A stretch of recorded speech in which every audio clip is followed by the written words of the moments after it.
আমি কয়ে আসতেছি যে বাংলাদেশের বিরুদ্ধে হাসিনা আর ইন্ডিয়ার হিন্দুত্ববাদীদের শয়তানি রোখার জন্য আমাদের হাসিনার পরিবার আর ইন্ডিয়ারে দৌড়ের উপরে রাখতে হবে।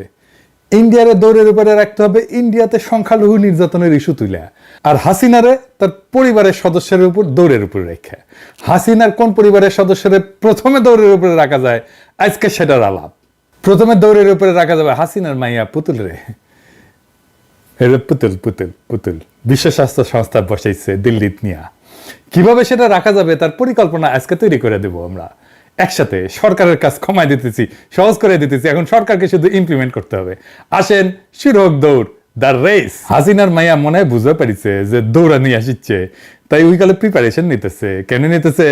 দেখেন দেখেন দেখেছেন দেখেছেন ওই পুশ আপ দিচ্ছে, এটা বুক ডান কয়। দেখেছেন এরা ব্যায়াম করবি, সেটাও ফাঁকিবাজি। ইনকা ফাঁকিবাজি করে এসে বিশ্ব স্বাস্থ্য সংস্থার আঞ্চলিক পরিচালক হয়েছে আর পোস্টিং দিয়েছে দিল্লির। চাকরি পাইছে এটা ব্যাপার না, ওরে ইন্ডিয়া ট্রেনিং দিতেছে যেন আবার তার নেক্সট জেনারেশনের দাসীরে বাংলাদেশের মাথার উপরে চাপাই দিতে পারে। এই শেখ পরিবার হচ্ছে রয়ের ইন্ডিয়ার 1 নাম্বার অ্যাসেট। হাসিনারে এইভাবে নিয়ে ট্রেনিং দিছে, জয়রে এইভাবে নিয়ে ট্রেনিং দিছে, পুতুলেরও এইভাবে নিয়ে ট্রেনিং দিতেছে। ওরে বিশ্ব স্বাস্থ্য সংস্থা থেকে পাছায় লাথি দিয়ে খাইতে হবে, ওর চাকরি নট করে দিতে হবে। বাংলাদেশ সরকার কইছে ওর সাথে কাজ করবি না, এটা যথেষ্ট না। বাংলাদেশের মনোনয়নে ওই পদে গেছে, এই মনোনয়ন প্রত্যাহার করতে হবে। কেমনে করতে হবে আজকে সেই আলাপ আমরা দেখব, কিভাবে পুতুলের মনোনয়ন এবং নির্বাচনে প্রতারণার আশ্রয় নেওয়া হয়েছে। এমনকি বিশ্ব স্বাস্থ্য সংস্থা তার স্থির করা স্ট্যান্ডার্ড প্রসিডার এসব কিছু মারাত্মকভাবে উপেক্ষা করেছে। আমাদের শুধু পুতুল না, বিশ্ব স্বাস্থ্য সংস্থার এই নির্বাচনের জন্য অভিযুক্ত করা যায়। আসেন দেখি একে একে কেমনে। পুতুল নির্বাচিত হওয়ার আগে আমি একটা ভিডিও করেছিলাম, আপনাদের মনে আছে নিশ্চয়ই, যে এটা আপনারা দেখে নিতে পারেন। বাংলাদেশের উচিত বিশ্ব স্বাস্থ্য সংস্থার কাছে একটা আনুষ্ঠানিক কূটনৈতিক নোট পাঠানো। ওই নোটে কি লেখা থাকবে কয়ে দিতেছি। ওটি লিখবি যে বাংলাদেশ সরকার সাইমা ওয়াজেদের প্রার্থিতা এবং মনোনয়ন বাতিল করেছে এবং WHO যেন তার নির্বাচন এবং পরবর্তীকালে দক্ষিণ পূর্ব এশিয়ার আঞ্চলিক পরিচালক হিসেবে পুতুলের নিয়োগ অবিলম্বে বাতিল করে দেয়। কেন এটা চাইতেছি তার একটা ব্যাখ্যা সরকারকে দিতে হবে, তাই না? এর কারণ হইতেছে যে তার মনোনয়ন, নির্বাচন এবং নিয়োগের সম্পূর্ণ প্রক্রিয়া WHO নিজস্ব দলিলের বিধি, নীতিমালা, প্রক্রিয়া এবং নৈতিক মানের সুস্পষ্ট লঙ্ঘন এবং অবমাননা।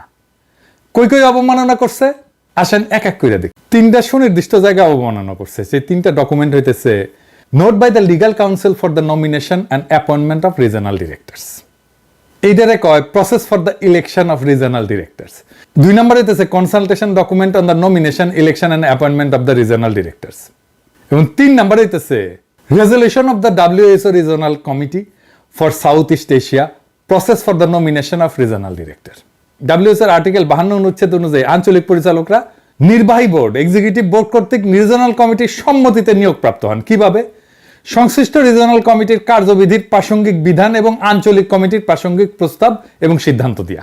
তাইলে পুতুলের নিয়োগের ব্যাপারে রিজনাল কমিটির সাথে নির্বাহী বোর্ডের কোন কোন গ্রাউন্ডে কি এগ্রিমেন্ট হয়েছিল বিশ্ব স্বাস্থ্য সংস্থাকে তা ক্লারিফাই করতে হবে।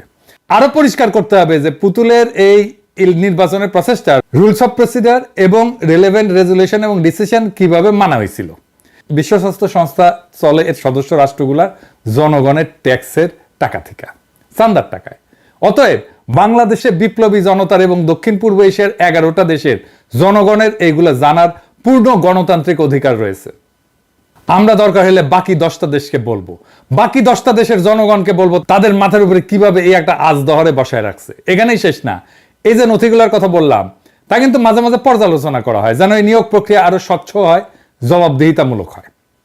শুধু উদাহরণ হিসেবে দেখাই দিই কোন ডকুমেন্ট বা দলিল নিয়ে কি কি পর্যালোচনা হয়েছে। 2024 সালের জানুয়ারিতে, মানে এই বছরের জানুয়ারিতে 154তম অধিবেশনে নির্বাহী বোর্ডে ওই যে EB 154-38 ওই নথি প্রথমে যেটা দেখাইছিলাম ওই নথি নিয়ে আলোচনা করছে। ওইটা সেই প্রথম ডকুমেন্ট, যে note by legal council. Editor সাহেব দেখাই দেন আগেকার স্ক্রিন থেকে আঞ্চলিক পরিচালক নির্বাচনের যে বর্তমান কাঠামো সেটা পর্যালোচনা কইরা মনোনয়ন প্রক্রিয়ার স্বচ্ছতা, জবাবদিহিতা এবং নৈতিকতার উন্নতির জন্য সম্ভাব্য পদক্ষেপের বিভিন্ন বিকল্প উপস্থাপন করা হয়েছে।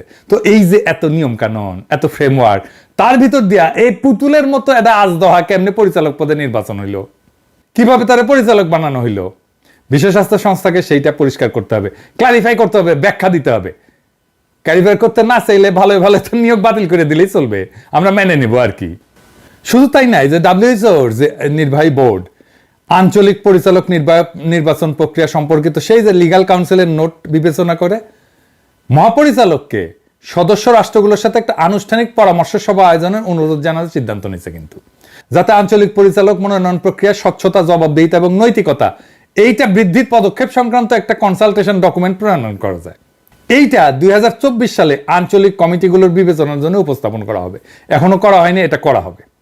তো পরিচালক নির্বাচনের স্বচ্ছতা নিয়ে এত যখন আয়োজন, তখন আমাদের একটা প্রশ্ন করতেই হবে, পুতুলের নমিনেশন প্রসেসটা বিশ্ব স্বাস্থ্য সংস্থার ট্রান্সপারেন্সি, অ্যাকাউন্টেবিলিটি এবং ইন্টিগ্রিটিকে কিভাবে আসমানে উঠেছে, সম্মান বাড়াইছে, স্বচ্ছতা নিশ্চিত করছে, তা জনগণ জানতে চায়।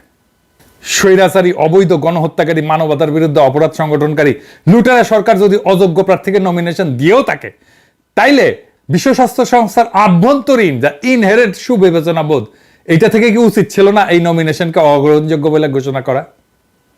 কই করলো না কেন? দেখতে হবে তাইলে কোন চাপে ডাব্লিউএইচও এটা গ্রহণ করতে বাধ্য হয়েছে, এবং সদস্য রাষ্ট্রদেরকেও বলতে হবে তারা কেন এই প্রার্থীকে ভোট দিছে। এদের সেই লিগ্যাল কাউন্সিলের ডকুমেন্ট কইতেছে ইংরেজিতে। হ্যাঁ, তো ইংরেজি যেহেতু কইছে তাইলে ঠিকই কইছে, তাই না? তো কি কইছে দেখি। কইছে সাম্প্রতিক মনোনয়নগুলোর অভিজ্ঞতা থেকে এটা স্পষ্ট হয়েছে যে আঞ্চলিক পরিচালকদের মনোনয়ন প্রক্রিয়ার সততা, দায়বদ্ধতা এবং স্বচ্ছতার গুরুত্ব অপরিসীম। প্রার্থীদের যাচাই বাছাই এবং প্রক্রিয়ার স্বচ্ছতা নিয়ে সারা সংস্থায় উন্নত সমন্বিত প্রয়োজনীয়তা বিবেচনা করা যেতে পারে, যা মনোনয়ন প্রক্রিয়ার বিশ্বাসযোগ্যতা এবং বৈধতাকে আরো বাড়িয়ে তুলতে সহায়ক হবে। তা পুতুলের ক্ষেত্রে যাচাই বাছাই যা ইংরেজিতে কইতেছে স্ক্রুটিনি অফ ক্যান্ডিডেটস, তা আদৌ করা হয়েছে?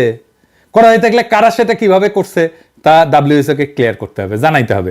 Transparency of procedures, credibility, legitimacy of the nomination process কিভাবে রক্ষিত বা প্রতিপালিত হয়েছে? ইংরেজিতে কইছো, সেটা ঠিকই কইছো, আমরা জানতে চাই যে এটা কেমনে এটা প্রতিপালিত হয়েছে, সেটা ব্যাখ্যা দিতে হবে। অবশ্য তার নিয়োগ বাতিল করে দিলে আমরা এই সমস্ত ব্যাখ্যা জানতে চাইবো না, এবারের মতো মাফ করে দিব। আমরা স্মরণ করে দিতে চাই যে নজিরবিহীন ভাবে এই পুতুলের মনোনয়ন নিয়ে একটা সম্পাদকীয় লেখা হয়েছিল ডাক্তারদের সবচেয়ে বড় জার্নাল, মেডিকেল জার্নাল দ্য ল্যান্সেটে। নাম ছিল প্রোটেক্টিং দ্য ইন্টিগ্রিটি অফ ডাব্লিউএইচও's রিজনাল অফিস। ওইখানে কিছু কিছু বিষয় উল্লেখ করা হয়েছিল। বাংলায় কইতেছি, এইটা সাহেব আপনি ইংরেজিটা স্ক্রিনে দেখান রেফারেন্স হিসাবে। প্রার্থী নির্বাচন প্রক্রিয়ার অস্বচ্ছতা এবং কিছু মনোনীত প্রার্থীর যোগ্যতা নিয়ে উদ্বেগ প্রকাশ করা হয়েছে। এই উদ্বেগগুলো নির্বাচন প্রক্রিয়া এবং নির্বাচিত বিশ্ব স্বাস্থ্য সংস্থার আঞ্চলিক পরিচালকদের ভবিষ্যৎ বিশ্বাসযোগ্যতাকে ক্ষতিগ্রস্ত করার ঝুঁকি সৃষ্টি করেছে। দ্য ল্যান্ডসেটের এই সপ্তাহের একটি ওয়ার্ল্ড রিপোর্টে দক্ষিণ পূর্ব এশিয়া অঞ্চলের নির্বাচন প্রক্রিয়ার মনোনয়ন নিয়ে অভিযোগের বিষয়টি উত্থাপিত হয়েছে, যেখানে এক প্রার্থী মনোনয়নকারী দেশের প্রধানমন্ত্রীর কন্যা। এ ধরনের উদাহরণ ডাব্লিউএইচও নেতৃত্বের সততা নিয়ে আস্থা নষ্ট করে। অযোগ্য প্রার্থীর নির্বাচন ডাব্লিউএইচওর আঞ্চলিক অফিসগুলোর ব্যবস্থাপনায় গুরুতর প্রভাব ফেলে। দেখেছেন মেডিকেল জার্নালে কিভাবে লেখা হয়েছে। এবার আসেন আরেকটা ডাব্লিউএইচও স্ট্যান্ডার্ড নিয়ে আলাপ করি, সেটা হইতেছে প্রার্থীদের মূল্যায়নের মানদণ্ড। এই দক্ষিণ পূর্ব এশিয়া অঞ্চলের আঞ্চলিক অফিসের প্রার্থীদের মূল্যায়নের জন্য একটা মানদণ্ড প্রস্তাবের মাধ্যমে গৃহীত হয়েছিল। সেই প্রস্তাবটা ACA-RC 65R1। দেখান এডিটর সাহেব, মনোনয়ন নির্দেশিকায় বলা হয়েছে যে প্রার্থীদের এলাকার দেশগুলোর মধ্যে তাদের মধ্যে বিদ্যমান সাংস্কৃতিক, সামাজিক, রাজনৈতিক এবং অর্থনৈতিক বৈচিত্র্যের প্রতি সংবেদনশীলতা এবং শ্রদ্ধা থাকা উচিত।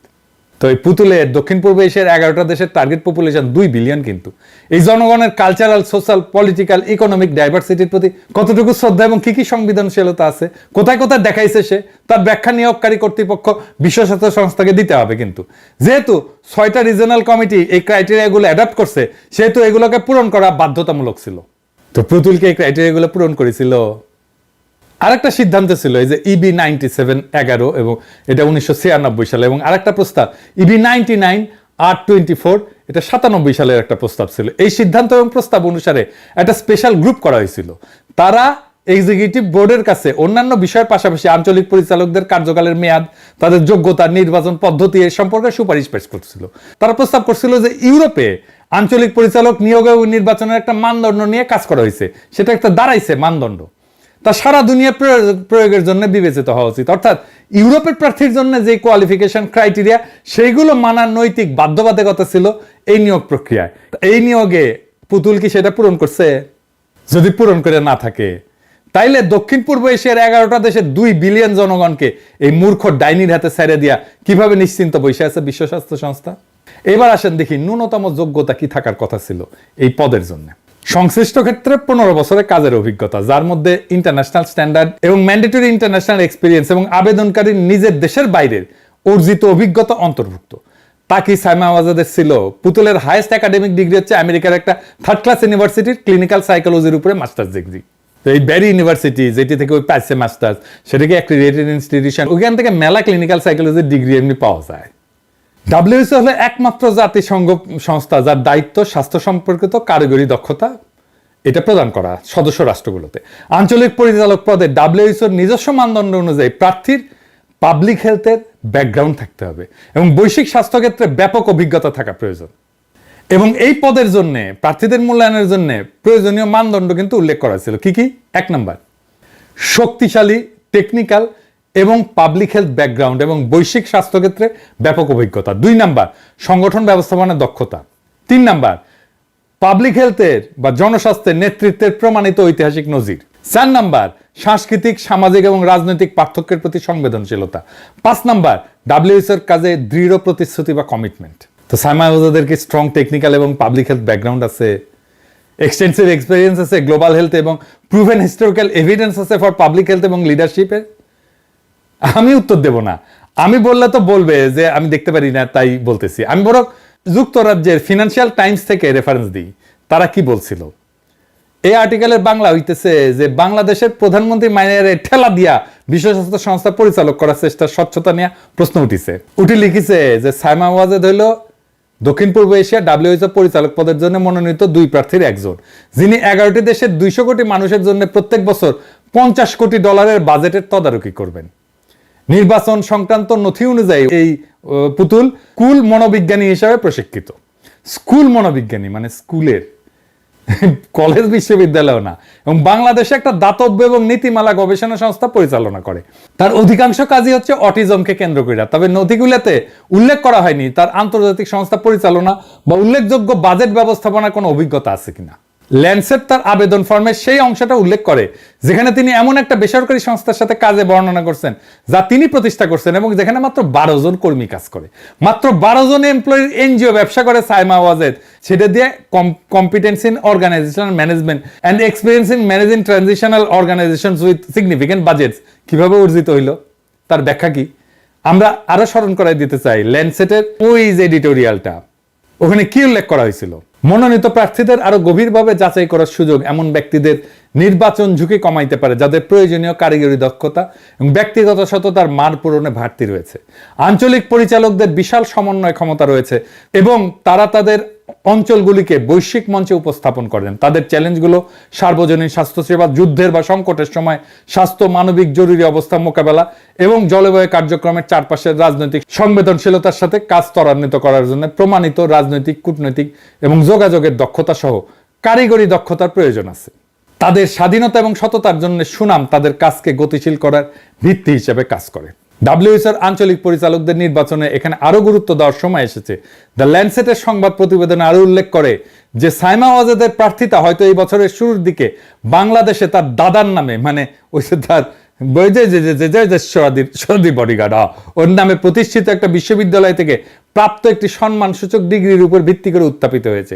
নিবন্ধটি তার প্রকাশ্য আবেদন ফর্ম সম্পর্কে উল্লেখ করে, যেখানে স্কুল মনোবিজ্ঞানী হিসেবে তার অভিজ্ঞতা এবং অটিজমের জন্য তার অ্যাক্টিভিজমের ইতিহাস সংক্ষেপে বর্ণিত হয়েছে।